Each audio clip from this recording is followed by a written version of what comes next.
আসসালামু আলাইকুম এভরিওয়ান, পদ্মার আড়ালে সবাইকে স্বাগতম। দেশ ও দেশের বাইরে যে যেখান থেকে আমার ভিডিও দেখছেন, আশা করি সবাই ভালো আছেন। আলহামদুলিল্লাহ আমরাও ভালো আছি। দেখতে দেখতে ঈদ প্রায় শেষের দিকে। এখন বাচ্চাদের স্কুল, কলেজ সবকিছু ওপেন হয়ে গেছে। সেই সাথেও ক্লাসও শুরু হয়ে গেছে। এক্সামের প্রিপারেশন চলতেছে। তো প্রতিদিন সকালে সেমাই, পাউরুটি, পরোটা এগুলো খেতে খেতে আর ভালো লাগতেছে না। যার কারণে আজকে ডোনাট বানিয়ে রাখতেছি সন্ধ্যার দিকে সকালের নাস্তায় খাওয়ার জন্য। সকালের জন্য আমি ডোনাটের ডোটা রেডি করে নিচ্ছি আগে, যেহেতু আগে মেরিনেট করে তাই 1 ঘন্টার জন্য রেস্টে ফেলে রাখবো যেন ফুলে ওঠে। কারণ আসলে যখনই সময় পাই এই কাজগুলো করে নিতে হয়। আগের মতো তো ফ্রি টাইম নেই, যখন ইচ্ছা করব, যখন ইচ্ছা করব না।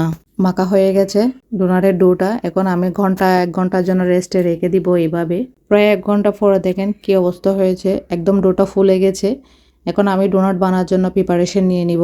এখন টাইম হচ্ছে রাত 11টা, প্রায় 11:30টার দিকে এই কাজটা করতেছি। কারণ যেহেতু বাচ্চা আছে, ওকে ঘুম পাড়ে সব কিছু কাজ শেষ করে ওদেরকে খাওয়া দাওয়া কমপ্লিট করে তারপর কাজগুলো করতে হচ্ছে। কারণ একটা সময় ছিল আমার যখন ইচ্ছে সব করতে পেরেছি, ফ্রি টাইম ছিল।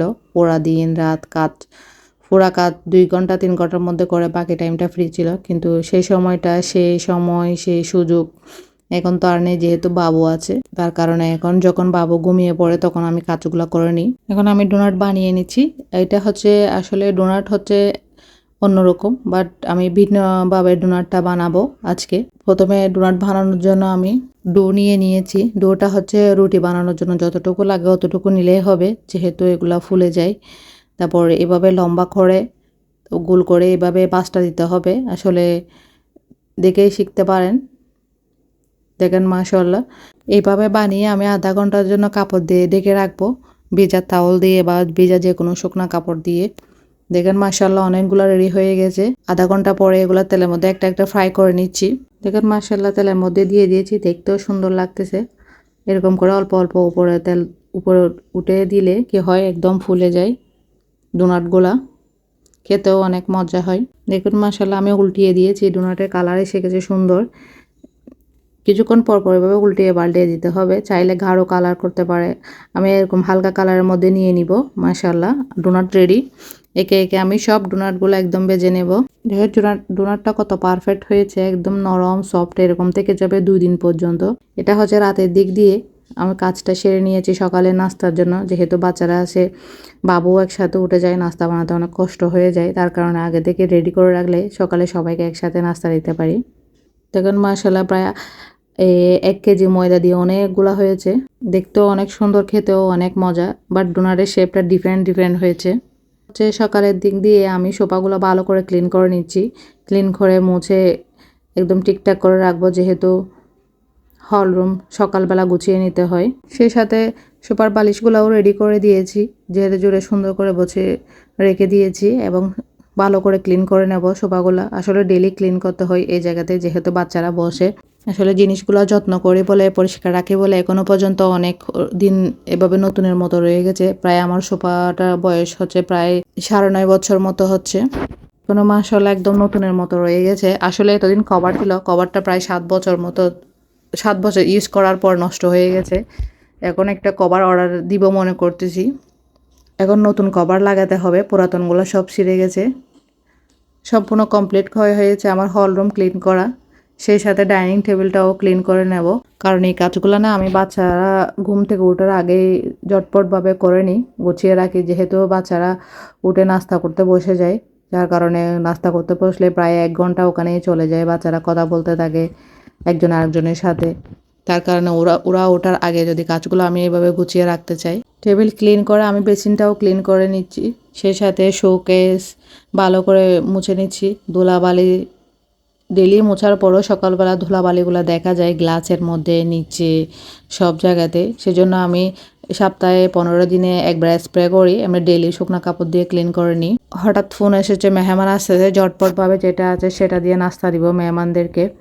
সেজন্য আমি প্রথমে বিস্কিটগুলো প্লেটে নিয়ে নিচ্ছি। সেই সাথে ডোনাটগুলোও প্লেটে দিয়ে দিচ্ছি। কালকে রাতে যে ডোনাটগুলো বানিয়ে রেখেছিলাম সাথে ছাই দিব। আর সাথে ওয়াটারমেলন কেটে নিচ্ছি। ওয়াটারমেলনগুলো আমি একটু ভিন্ন ডিজাইন করে কেটে নিব, কারণ বলে আসলে সব নাস্তা আগে থেকে রেডি করা যায়। যেহেতু ঈদের সময় যতগুলো নাস্তা সব খেয়ে নিয়েছি আমরা, কারণ ফ্রিজে বেশি দিন রাখলে খাবার ঠিক না। যার কারণে সব খেয়ে ফেলেছি। এখন যেটা আছে বাসায় ওগুলো আগে মেহমানদেরকে দিয়ে দিব। তরমুজগুলো আমি এই ডিজাইনে কেটে নিচ্ছি, ললিপপের ডিজাইন করে একে একে সবগুলা কেটে নিচ্ছি। এভাবে কেটে নেওয়া হয়ে গেছে, প্লেটও দিয়ে দিচ্ছি সুন্দর করে। দেখেন মাশাআল্লাহ কত সুন্দর একটা ডিজাইন হয়েছে। সে সাথে বাকিগুলাও কেটে নিচ্ছি, কারণ কে কী বলে আমি জানি না, আমাদের চট্টগ্রামের ভাষায় এটাকে বাকি বলা হয়। ছোটো ছোটো পিস করে সুন্দর করে টেবিলে দিয়ে দিচ্ছি। পরে ও তরমুজ বাকি সবগুলো ফ্রিজে এভাবে প্লেটের মধ্যে বসিয়ে রাখবো, নর্মাল ফ্রিজে এভাবে রেখে দিব যেন নষ্ট না হয়। মেহমানের জন্য সবগুলো টেবিলে রেখে দিয়েছি এবং সাথে স্প্রাইট দিচ্ছি, চা দিব, হালিম দিব, যেটা আছে আর কি সব কিছু এখন টেবিলে রেডি করে দিব। সে সাথে মেহমানের সাথে প্রায় 2-3 ঘন্টা কাটিয়ে এখন দুপুরে রান্নাটা করে নিয়েছি। চুলায় মুরগিটা বসিয়ে দিয়েছি, সাথে মাছ রান্না করব আর দেশি আলু দিয়ে তানকুনি পাতা দিয়ে রান্না করব, ছুরি শুটকি দিয়ে। মাছটাও রান্না করে নিচ্ছি আমি। সাথে দেশি আলুগুলা কেটে ধুয়ে একদম পরিষ্কার করে নিয়েছি, সাথে ছুরি শুটকিও নিয়েছি। আলুগুলো এখন ঢেলে দেব ভালো করে। আসলে এই সবজিটা আমার অনেক পছন্দ, আমার মেয়েরও, বাট আমার ছেলেরা পছন্দ করে না খেতে।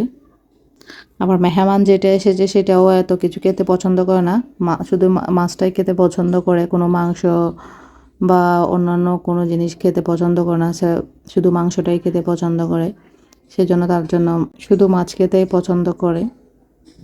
তো একটাই মাছ রান্না করেছি, সাথে বিফ আছে, ডিম দিব। আলুগুলো সিদ্ধ হওয়ার পর এখন দিয়ে দিচ্ছি থানকুনি পাতাগুলা।